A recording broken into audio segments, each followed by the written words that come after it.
A self-described extrovert, Jacquie is an animated speaker and seems full of energy. She wasn't someone you'd expect to be ill, but her outward appearance hid what was happening inside, which started around 13 years ago. In 2005, my daughter went to live in Australia. She was born there, so she had dual nationality. And I thought, oh, great, go and live in Australia. But the reality was very different. And then my son also that year decided to go for a year on a student visa. So both of them left home at the same time. I was left in the family home. I was a single mum.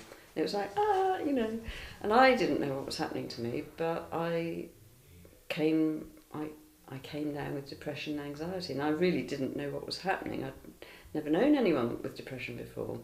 And anyway, my daughter lived in Australia for 10 years, and I visited her, and I spent 1 year out there 5 years ago with the view to live there myself. But when I was there, I had another nervous breakdown.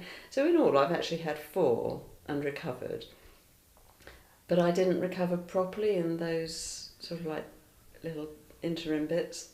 But I've spent the last 4 years slowly actually in decline. I just thought I would never get better again. I really thought that. Experiences from her childhood made what could be described as empty nesting all the more difficult for her. I was actually at boarding school from the age of 7, and when I had my breakdown, what came up for me was abandonment and rejection issues from childhood. And I know my parents loved me, and they were abroad and it wasn't their fault, but that's how me as a sensitive little 7-year-old, was affected. And I carried that all my life, and I always coped really well as a single mum. For Jacquie, her lowest point was 3 years ago. I tried to take my own life. I took an overdose of the tablets that were in the house, and I actually called for help, and an ambulance came, but I wasn't aware of the ambulance coming, and I went to hospital. Since then I haven't touched any medication and drugs. It's been hell, and my son became my main carer for the last 4 years. With the help from her son and daughter, Jacquie tried all sorts of things to help, but nothing seemed to work. In the early days I went to every therapist going, and I went through the national health system. I've seen about 4 or 5 different psychiatrists. I was once diagnosed with bipolar. Well, I haven't got bipolar. I was told once that I was an attention seeker because I told them I was suicidal. Eventually they found some research that linked diet to mental health.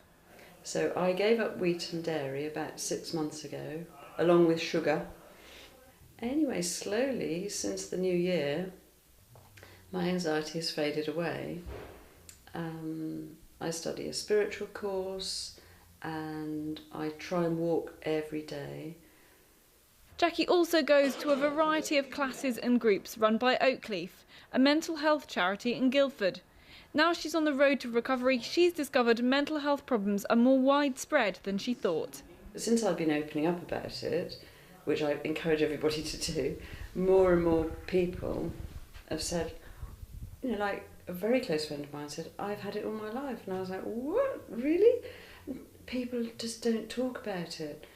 With Jacquie's children back closer to home, she's managing her health better and hoping to continue her recovery and see other people do the same. Katherine Bett, That's TV.